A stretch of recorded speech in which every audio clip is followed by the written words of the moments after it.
Do you think your machine, if it can be commercially made available, can, for example, a person would buy a 300 or 400 pound unit and all of a sudden would be able to produce all of the energy they need for their home? Is that certainly within the realm of possibility? Exactly. I have absolutely no doubt about it. That such a device hooked to a home, a person will never have to pay for energy again. The device will be made smaller as put in an automobile, plane, spacecraft, you name it. And what you're doing is that you're converting mass into energy on a 100% conversion process. That's one of the first prototypes, and that's a 700-pound magnetic rotor. Demonstrate something like 25 times more out than externally and put it into the system. You get more. I think it's probably the most significant discovery in the history of man. Still, the U.S. Patent Office calls Newman's invention an impossible perpetual motion machine, and for 8 years now has refused to grant him a patent. Seldom has any story we've covered sparked more reaction than the strange saga of Joseph Newman. Mr. Newman is a Mississippi inventor who makes some strange claims concerning an energy machine he invented. The controversy began as soon as Joseph Newman introduced this strange-looking device to an energy-hungry public. He claimed that this electromagnetic machine operates without the use of any conventional fuels. He claimed the machine produces more energy out than is externally put in. Now, pick an expert in the field and they'll tell you that's impossible. But Mr. Newman claims he is achieving this by an internal conversion of matter into energy. And now 31 people with scientific backgrounds have signed legal documents swearing to the machine's validity. But the most important endorsement came this week from a most unlikely source. Mr. Newman has been fighting for a patent for years. Many, therefore, considered it ironic when a federal judge appointed the former head of the Patent Office, William Schuyler, to decide if Newman's device did or did not work. Mr. Schuyler, who is also considered to be an expert on electrical engineering, didn't take long to make his decision. In a report of the special master, Mr. Schuyler states, "Evidence before the court is overwhelming that Newman has built and tested a prototype of his invention in which the output energy exceeds the external input energy." The expert then goes on to say, the Patent Office finding that such a machine is impossible is clearly erroneous. Mr. Schuyler also found that the Patent Office intentionally did not consider the formalities of Mr. Newman's application for a patent. Why wouldn't you go along with the man that you recommended in granting a patent? You ask mean questions, don't you? I think you'd have to address that question to our present commissioner. Are you acting on his orders? You might say that, yes. In this case, there's only one word for it so far, and that's outrageous. Long ago, the Patent Office should have issued a patent.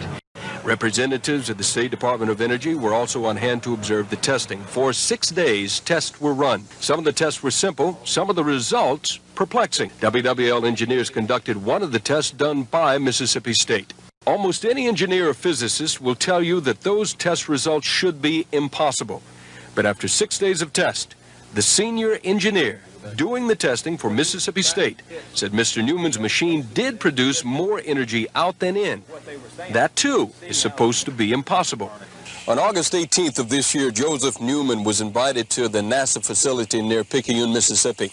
Over 70 scientists and engineers wanted to hear Mr. Newman's theory. We were called and asked not to come. It seems the scientists and engineers felt they would be restricted in their questioning of Mr. Newman if television cameras were present. So we agreed to stay away. For Joseph Newman, the meeting was very important. It was the first time that he had stood before so many experts in the fields of physics and engineering. Experts who had the capability of disproving his strange theory. But at the end of the 2-hour meeting, just the opposite occurred. I asked him two very distinct questions toward the conclusion. I said, does anyone here disagree with what I'm saying? No one spoke up. No one disagreed. Complete and total silence.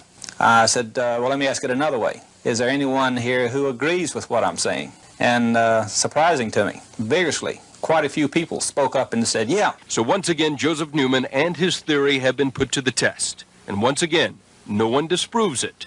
Many agree with it. But no attempt is made to conduct definitive tests. That's not negative at all. In August of this year, Joseph Newman called one of the premier instrumentation firms in the world.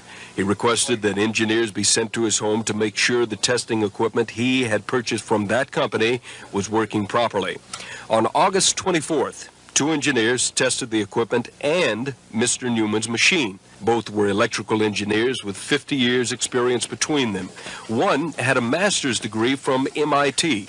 After testing the Newman device for 5 hours, one of the engineers called me. He said the machine is simply incredible. It does exactly as the inventor claims. He then offered a letter and the test results. Plus, he and his partner agreed to an interview. But the next day, company representatives called WWL to say there would be no letter, no interviews, and the company's name should not be used. According to conventional theory, it can't do what it's doing. Just sitting there continuously rotating the rotor requires more power than is going into the device. There's three forms of power that can come out of this device. Mechanical power, electrical power, and then the power that's fed back into the batteries. So there's 3 separate outputs of power. And actually, we're only measuring one of these.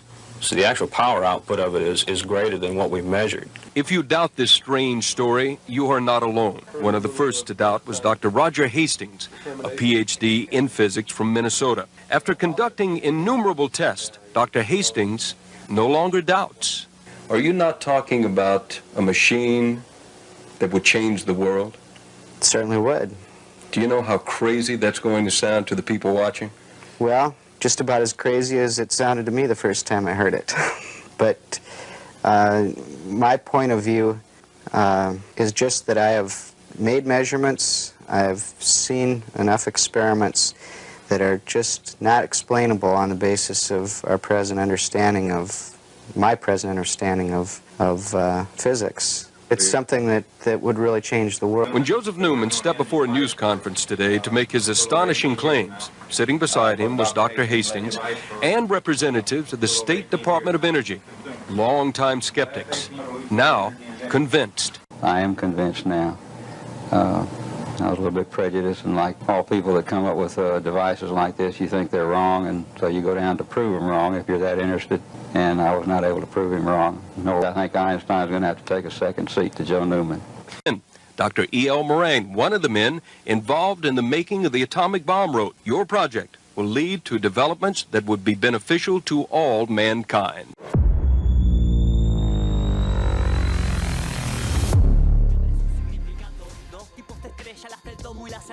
Denominadas astros tampoco son lugares terras firmes donde se pueda irme. El engaño fue impregnado en todos lados. En la escuela cuentan cuentos que inventa la elite Hollywood y Kubrick. El alunizaje fue montado, olvídate del espacio exterior.